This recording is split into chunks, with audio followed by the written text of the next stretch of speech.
Hello everyone, welcome সেরম।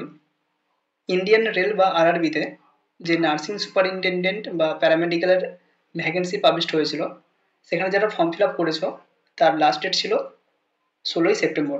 17ই August থেকে 16ই September পর্যন্ত ফর্ম ফিল আপ চলছিল। যারা ফর্ম ফিল আপ করা তারা ফর্ম ফিল আপ কমপ্লিট করে দিয়েছো, পেমেন্টও করে দিয়েছো।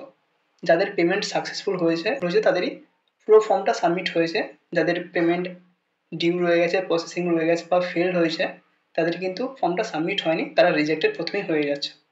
এবার যারা ফর্ম ফিল আপ করছো সাকসেসফুলি, তাদের যদি কোনো ভুল থেকে থাকে, অ্যাকাউন্ট ক্রিয়েট করার সময় যে ডিটেলস দিয়েছো সেটা ছাড়া যদি কোনো ভুল থেকে থাকে, তোমরা সেটা মডিফাই করতে পারবে, চেঞ্জ করতে পারবে বা এডিট করতে পারবে।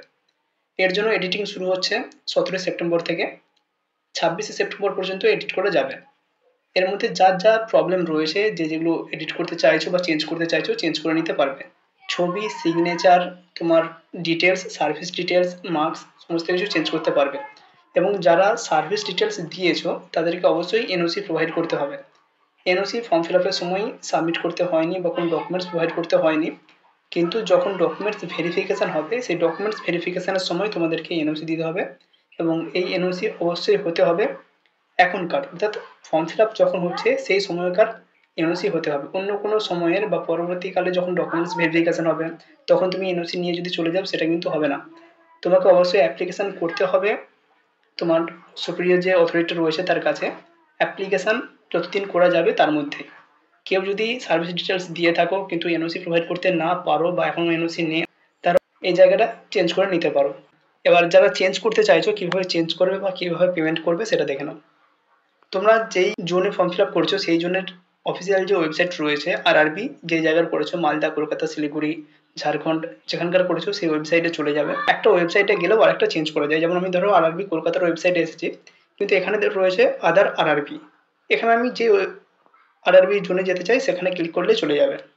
আমি এখানে ছেড়ে দিচ্ছি। এরপর তোমাদের যে নোটিফিকেশান ছিল, যেই নোটিফিকেশান এগেনস্টে ফর্ম ফিল আপ করেছো, অর্থাৎ CEN04/2024, এই নোটিফিকেশানের এগেনস্টে ক্লিক করতে হবে।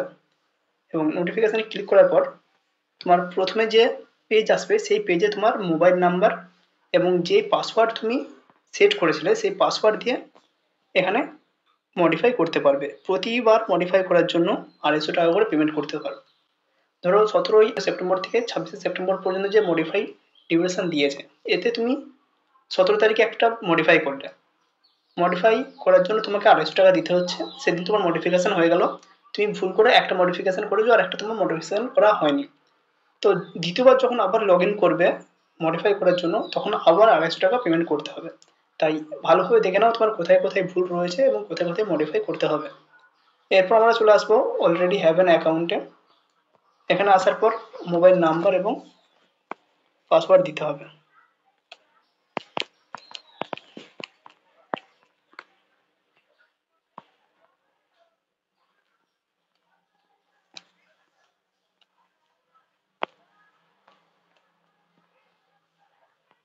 এরপর ক্যাপচা কোড,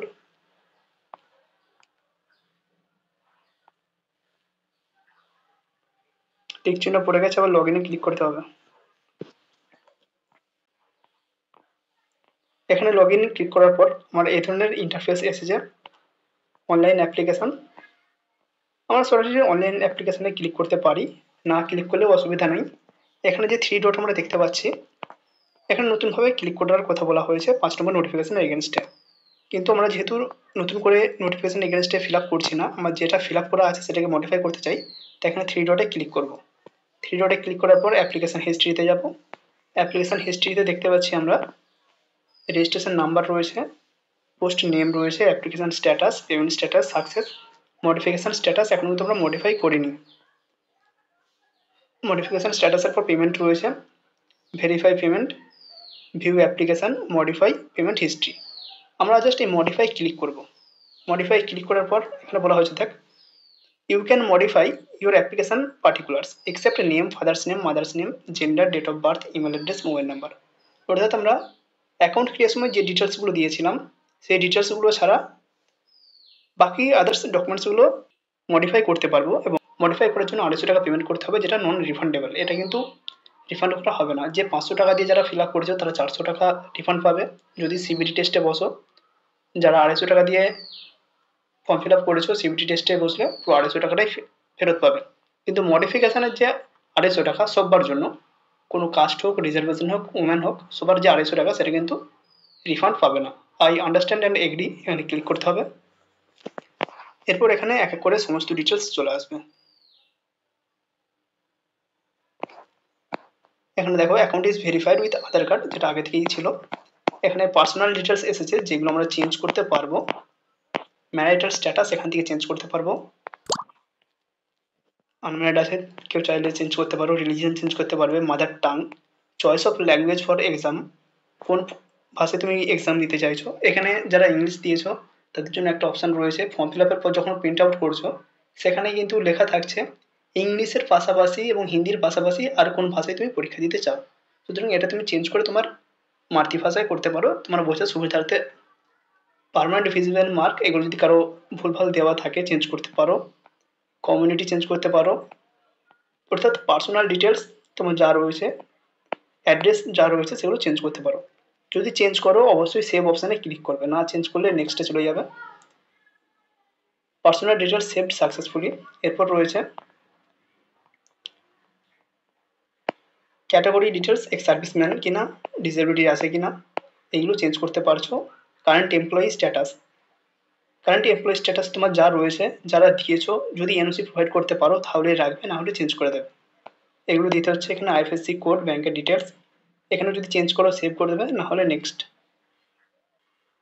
নেক্সট রয়েছে এসেনশিয়াল কোয়ালিফিকেশান। এখানে এসেনশিয়াল কোয়ালিফিকেশান যেগুলো চাওয়া হচ্ছিল, এমপির মার্কস, তারপর যে কোর্স করছো সেই কোর্সের এইচএসের মার্কস, এগুলো দিতে পারছো। আর যদি কিছু কোয়ালিফিকেশান অ্যাড করতে চাও তো এখানে অ্যাড করতে পারবে। কেউ যদি এক্সপিরিয়েন্স ডিটেলস অ্যাড করতে চাও এখানে এক্সপিরিয়েন্স ডিটেলস অ্যাড করা যাবে। এরপর নেক্সট করতে হবে। নেক্সট করার পর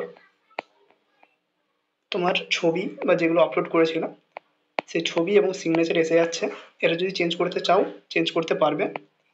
এটার পর আবার এখানে সেভ করতে হবে, নেক্সট করতে হবে। যখনই যেখানে চেঞ্জ করবে সেখানে অবশ্যই সেভ অপশানে ক্লিক করবে। ফটোগ্রাফের পর এখানে কি বলা হয়েছে দেখো, এখানে জোন সিলেক্ট করার জন্য এসেছে অপশান, যেই জোন রাখতে চাইছো সেই জোনগুলো রাখবে। কেউ যদি চেঞ্জ করতে চাও এখানে ক্লিক করে আগে পরে করতে পারবে, না চেঞ্জ করতে চাইলে একই রেখে দেবে। এরপর এখানে যে বক্সটা রয়েছে এই বক্সে টিক চিহ্ন দিতে হবে। I have exercised and check my order. এখানে যে দুটো বক্স রয়েছে এখানেও টিক চিহ্ন দিতে হবে। তারপরে এই যে প্লেসটা অবশ্যই লিখবে, লেখার পর সেভ করবে। তারপর প্রিভিউ অ্যাপ্লিকেশান, প্রিভিউ অ্যাপ্লিকেশানে যা যা ডিটেলস রয়েছে সেগুলো একবার করে দেখে নেওয়ার চেষ্টা করবে। এখানে নিচের দিকে এখন বলা হয়েছে আবার একটি বক্স দেওয়া রয়েছে, I have rechecked and above details and found correct. এখানে তুমি যখনই এটা সাবমিট করে দেবে তারপরে একটা জেনারেট ওটিপি, এখানে ক্লিক করলে তুমি যে মোবাইল নাম্বারে রেজিস্টার করেছো বা তুমি যে জিমেলে রেজিস্টার করেছো সেখানে একটা ওটিপি যাবে। সেই ওটিপিটা এখানে বসাতে হবে। তারপর ফাইনাল সাবমিশন হয়ে গেলে তোমার একটা পেমেন্ট অপশান আসবে, সেই 250 টাকার পেমেন্ট তোমাকে করতে হবে। তাহলে তোমার মডিফিকেশান হয়ে গেল। আর কিছুভাবে চেঞ্জ করতে হচ্ছে না, যা চেঞ্জ করার তোমাকে আগেই চেঞ্জ করতে হবে। ফাইনাল সাবমিট হয়ে গেলে বা পেমেন্ট হয়ে গেলে তুমি আর নতুন করে চেঞ্জ করতে পারবে না ওই প্রথমবার পেমেন্টের জন্য। আবার নতুন করে পেমেন্ট করতে হবে, আবার নতুন করে মডিফাই করতে পারবে। এইভাবে পুরো প্রসেসটা তোমরা করতে পারো। কারো যদি মডিফিকেশান করার থাকে অবশ্যই মডিফিকেশান করে নেবে 27 তারিখের আগে, কারণ শেষের দিকে জ্যাম থাকে, সার্ভার জ্যাম হতে পারে, সেক্ষেত্রে আগেই পেমেন্ট করে দেওয়ার চেষ্টা করবে।